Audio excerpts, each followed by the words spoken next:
te kan huan batte ka jing trilang.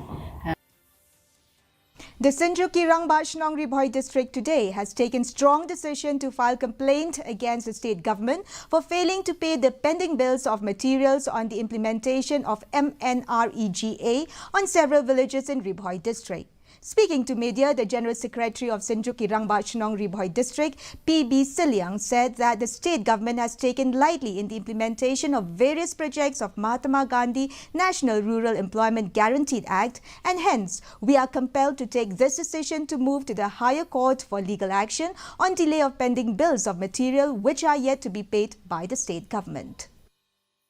Kawidi bakanika jing penslam jongka sorkar lengbaki blok beper giban port Bhoi district kalabu jing sikadei yakinong elam jong VEC ban penyat sakmat ya kajing pentere ya kanika skim MGNRGA lani ka bangiti pajba skim jobkan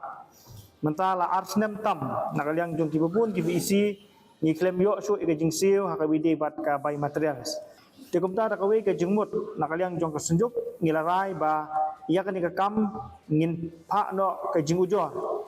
Syapo kajing bisar nakabanta aba nginyo ya kahok kajungi.